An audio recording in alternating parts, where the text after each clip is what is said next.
Bonjour à tous et bienvenue dans ce nouvel épisode de Carnet de voyage. Aujourd'hui, je vous propose d'explorer ensemble le stade panathénaïque, un monument unique au monde, entièrement construit en marbre blanc et chargé de plus de 2300 ans d'histoire. Saviez-vous que ce stade en forme de fer à cheval a accueilli les premiers Jeux olympiques modernes en 1896, mais aussi des combats de gladiateurs à l'époque romaine, ou encore qu'il est toujours utilisé aujourd'hui pour des événements sportifs et culturels. C'est toutes ces histoires que je vous propose de découvrir ou de redécouvrir aujourd'hui dans ce podcast.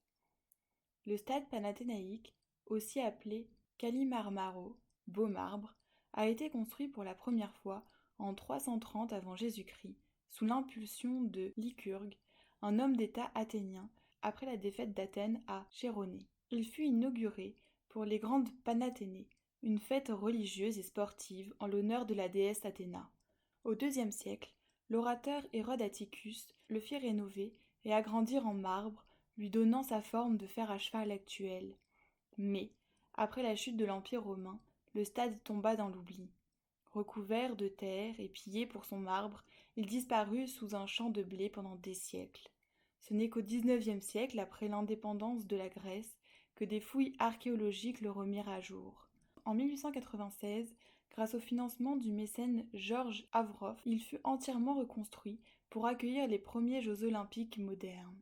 Mais je vous raconterai cette partie de l'histoire du stade un peu plus tard dans ce podcast.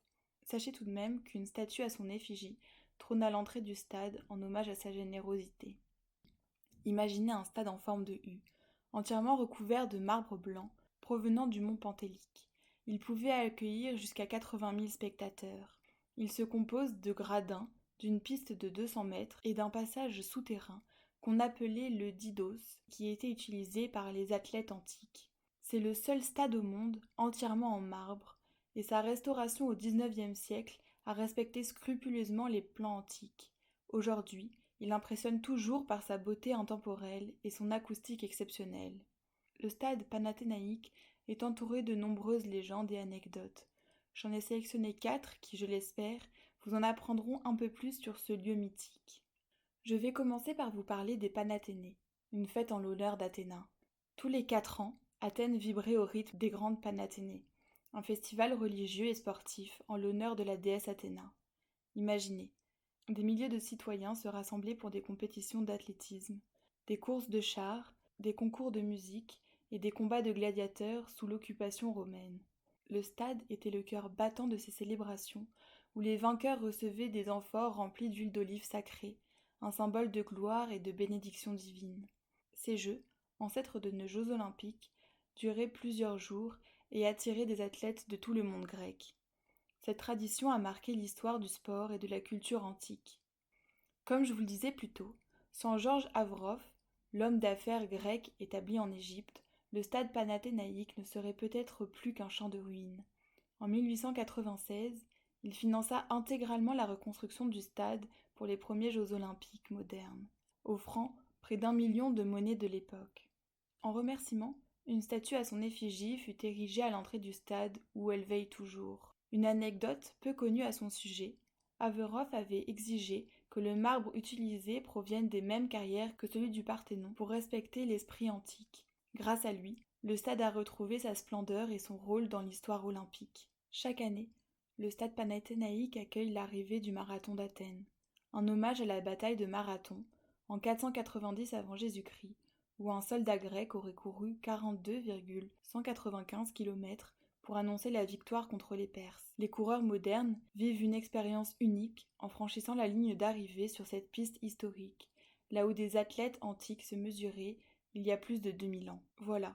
En plus d'en savoir un peu plus sur le stade panathénaïque, vous savez maintenant pourquoi les marathons sont de 42,195 km. Toujours dans le domaine du sport, la flamme olympique est encore remise ici tous les 4 ans, avant de partir pour les Jeux, un symbole fort qui relie le passé et le présent. Passons à une anecdote plus récente cette fois-ci. Pendant la guerre gréco-turque, qui a duré de 1919 à 1922, le stade panathénaïque a servi de refuge pour des milliers de Grecs fuyant les combats. Les gradins en marbre sont devenus des abris de fortune et la piste a accueilli des distributions de nourriture. Une page méconnue de son histoire qui montre comment ce monument a aussi été un lieu de solidarité dans les moments sombres. Le stade panathénaïque a inspiré de nombreuses œuvres. Il apparaît sur des pièces de monnaie commémoratives, dans des films et des documentaires sur les Jeux olympiques, et même dans des jeux vidéo comme Assassin's Creed. Il reste un symbole fort de l'héritage olympique et de la culture grecque, accueillant régulièrement des concerts et des événements sportifs. Aujourd'hui, le stade est ouvert au public toute l'année. Vous pourrez y courir sur la piste, visiter le petit musée du site ou assister à des événements comme le marathon ou des concerts. Un audioguide est disponible pour vous plonger dans son histoire et des visites guidées sont organisées pour les écoles et les touristes. Le stade panathénaïque est bien plus qu'un monument. C'est un voyage dans le temps, un symbole de l'esprit olympique et un lieu vivant, ancré dans le quotidien des Athéniens. N'hésitez pas à aller le visiter pour découvrir par vous-même sa beauté et son mystère. À la prochaine pour un nouvel épisode de Carnet de voyage.